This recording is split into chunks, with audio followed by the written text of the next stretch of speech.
जो जनता का दरबार उन्होंने लगाना शुरू किया, जनता ही तो उनके दरवाजे पहुंच रही है, कैसे नहीं पहुंचेंगे?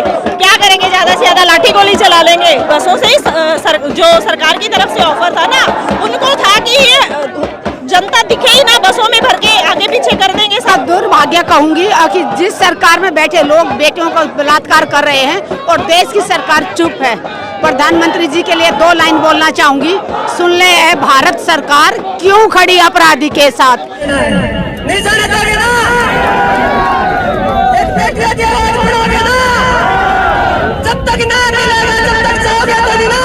पहुंचेंगे और 28 तारीख की कॉल मुझे लगता है कि प्रधानमंत्री को इस सरकार को सीरियसली लेनी चाहिए, क्योंकि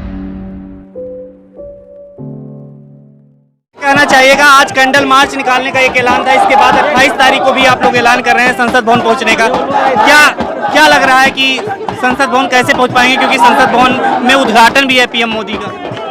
उद्घाटन है इसीलिए तो जा रहे हैं, हमें पता लगा कि उसी दिन पीएम साहब उद्घाटन कर रहे हैं। तो जो जनता का दरबार उन्होंने लगाना शुरू किया, जनता ही तो उनके दरवाजे पहुंच रही है, कैसे नहीं पहुंचेंगे?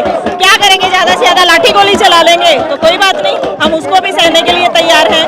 पर इस बार जो ये महिलाओं की अस्मत पे वार किया है ना, ये छोटी बात नहीं है।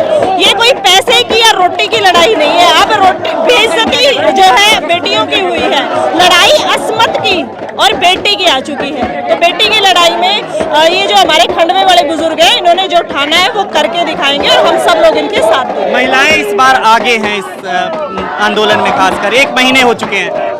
देखिए, ये लड़ाई ही महिलाओं की है, बेटियों के साथ अन्याय हुआ है, तो बेटियों का साथ देने के लिए पूरे देश से महिलाओं का जो समर्थन निकल के आ रहा है, उसको देख के इस सरकार को समझ लेना चाहिए कि आपकी चूल्हे हिलने वाली हैं। आप अपराधी के साथ क्यों खड़े हैं? आप अपराधी जो है वो दिन ब दिन बयान देता जा रहा है कि अब उन्होंने रख दिया जो है अपना बयान की नार्को टेस्ट पहलवानों का भी कराओ। वो आरोपी है, आरोपी को कोई हक नहीं होता ऑब्जेक्शन करने का, और जो आरोपी होता है नार्को टेस्ट सिर्फ उसका हो सकता है, उसके कहने से किसी और का नहीं हो सकता। और नार्को टेस्ट हम करवा देंगे, हमारी बेटियां तो तैयार हैं। पर क्या ऐसा अच्छा लगेगा कि बेटियों के साथ जो ज्यादती हुई वो सब लोग देखें सुने और उन बेटियों की बेइज्जती हो, और वो जब समाज में निकले तो वो गर्दन उठा के ना चल सके, तो लोग तरह तरह के ताने मारे? तो ये गलत चीजें उनको नहीं करनी चाहिए। अपनी गलती है वो मान लेनी चाहिए।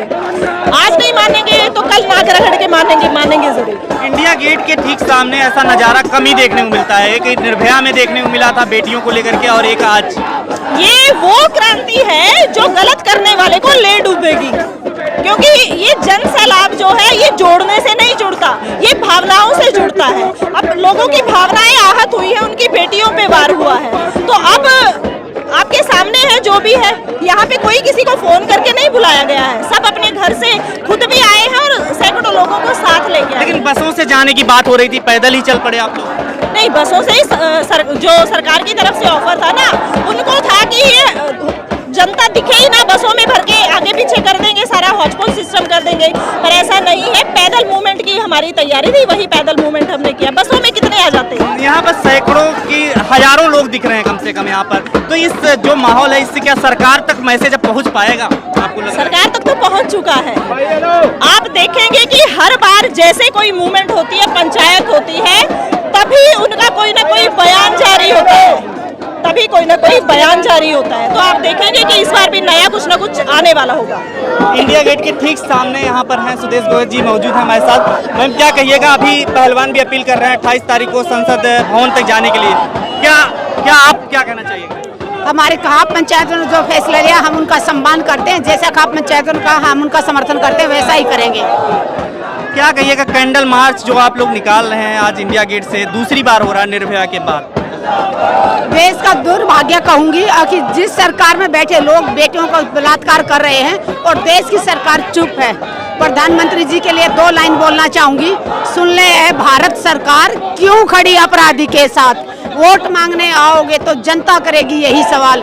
जिसको भारत का गौरव बोला, परिवार की बेटी बोला, 1 महीने से बैठी है जंतर मंतर के दरबार। सुन ले ए भारत सरकार, सारे देश की एक ही पुकार, हम हैं बेटियों के साथ। सुन ले ए भारत सरकार। 1 महीने हो चुके हैं आपको, और आप लोग कह रहे थे कि बहुत जल्दी सरकार सुन लेगी, लेकिन ऐसा नहीं हो पाया। देखिए सरकार इतनी निकम्मी हो चुकी है। सरकार को लगा था आगे खिलाड़ी उठ के घर चले जाएंगे, आंदोलन को बदनाम कर दो और आंदोलन को कभी जातियों बांट दो, कभी धर्म में, कभी एक राज्य में, अखाड़े में, सारे हथकंडे अपनाए। फिर जो आंदोलन का साथ दे रहे थे लोग, उनको तोड़ने की कोशिश की गई, लेकिन उनको ये नहीं पता किस मिट्टी के बने हैं ये लोग। क्रांतिकारियों का खून है इन लोगों की रगों में, जो आज जंतर मंतर पर खड़े हैं। और सरकार जितने भी हथकंडे अपना ले, जितने दिन और खुले हवा में सांस दिला ले, अपराधी को ज्यादा दिन बाहर नहीं रह पाएगा। अपराधी ने बलात्कार किया है तो उसकी जगह सलाखों के है, तो जब तक वो जेल नहीं जाएगा आंदोलन जारी रहेगा। इस बात में कोई दोहराई नहीं है कि सरकार को डर लग रहा है अब, क्योंकि इन पहलवान खिलाड़ियों के साथ फिजिकल तौर पर ही नहीं बल्कि एक भावनात्मक तौर पर पूरा देश इनके साथ जुड़ चुका है, बहुत मजबूती के साथ। और आप देखिए, आप कैमरा घुमा कर देखिए कि हजारों हजार की संख्या में आज लोग यहाँ पर पहुंचे हैं इनके समर्थन में। जो कॉल इन्होंने कैंडल मार्च की थी, इधर से बैरिकेड्स बंद कर दिया गया, इंडिया गेट के पास नहीं जाने दिया गया, लेकिन फिर भी हमारे हौसले कमजोर नहीं हैं, हमारा मनोबल कमजोर नहीं हुआ है। हम जहां थे वहीं पर इन्होंने रोक दिया, हमने वहीं से अपने कैंडल मार्च को सफल करके यहाँ से अब हम थोड़ी देर में जंतर मंतर की ओर निकलेंगे और वहां से हम प्रेस कॉन्फ्रेंस करने वाले हैं। लेकिन ये इस बात का आगाज है कि अगर सरकार ने जल्द से जल्द इनकी मांगों को नहीं माना, ब्रजभूषण को जेल नहीं पहुंचाया, इनके साथ न्याय नहीं किया, तो ये खिलाड़ी बहुत बड़ी लड़ाई इस देश में छेड़ने वाले हैं। शायद अगर मैं इतना भी कहूं तो इसमें कोई अतिशयोक्ति नहीं कि इतिहास बनने वाला है, ये लड़ाई उस स्तर तक पहुंचने वाली है। 28 तारीख की ओर इशारा कर रहे हैं, क्योंकि पहलवान भी अभी अपील कर रहे थे कि 28 तारीख को ज्यादा से ज्यादा लोग पहुंचेंगे। और 28 तारीख की कॉल मुझे लगता है कि प्रधानमंत्री को इस सरकार को सीरियसली लेनी चाहिए, क्योंकि जरूरत पड़ी तो उस संसद भवन से तमाम सांसदों को बाहर निकालने का काम करेंगे और उसके अंदर बैठकर जो संसद में बैठते हैं, जो हमारी बहन बेटियों की रक्षा नहीं कर सकते हैं, उनके लिए 2 शब्द नहीं बोल सकते हैं, ऐसे लोगों को संसद में बैठने का अधिकार नहीं, चाहे फिर वो प्रधानमंत्री हो या फिर कोई और। हमारे देश की तमाम महिलाएं उस संसद के अंदर बैठ करके इन बेटियों की लड़ाई लड़ने का काम करेंगी, इनको न्याय दिलाने का काम करेंगी। सत्यपाल मलिक जी भी व्हील चेयर पर यहाँ पर दिखे हैं मार्च में, लेकिन बीजेपी का कोई नेता नहीं दिखा। अब आप देखिए, वो तो बीजेपी के कद्दावर नेता रहे हैं, प्रधानमंत्री से उनसे बहुत जूनियर हैं और तमाम नेता तो बौने साबित होते हैं उनके सामने, लेकिन उनका जमीर जिंदा है।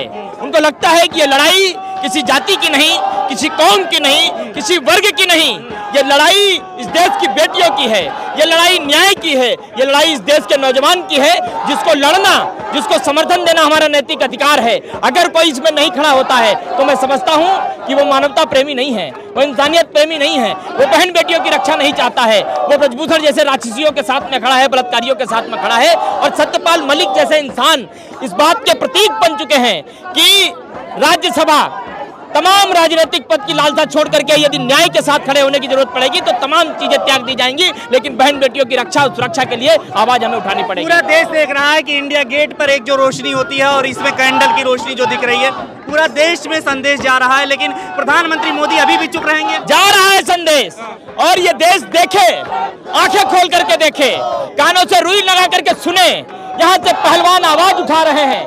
क्या ये भीड़ इस बात का संकेत है कि प्रधानमंत्री अभी भी ब्रजभूषण के पक्ष में खड़े हैं? क्यों?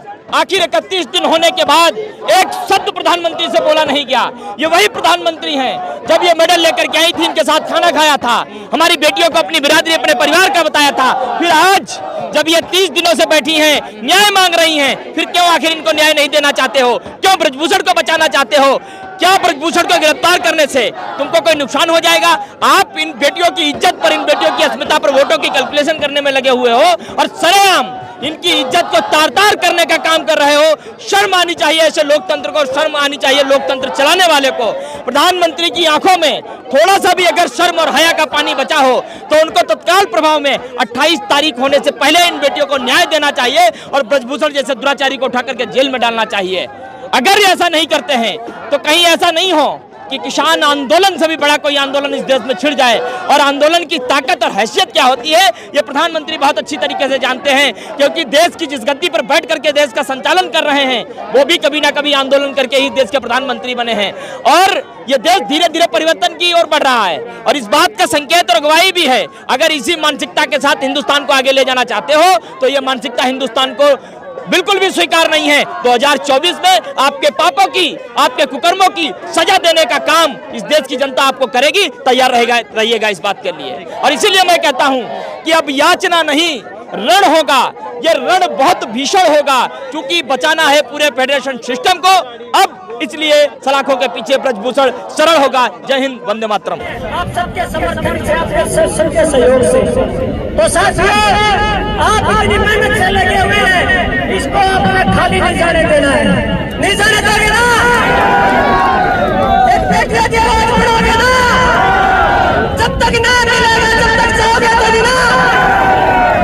तो साथियों इसी उम्मीद से आपके जैसे कि हम यहाँ पर आए हैं, तो एक उम्मीद है आपके पास में, कैंडल होगी सभी के पास में है, यही जला करके और हम सभी साथी अपना एक साथ भाई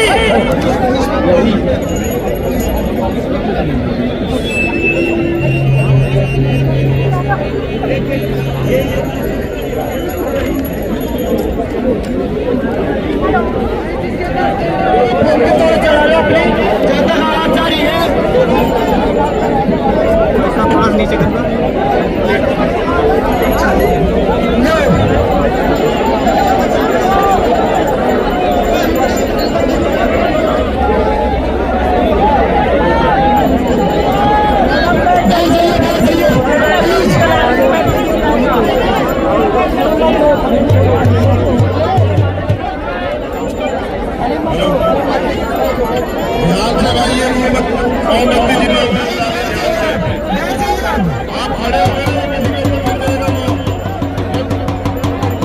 खबरों में बने रहने के लिए फोरम 4 को सब्सक्राइब करें और नोटिफिकेशन पाने के लिए बेल आइकन दबाएं।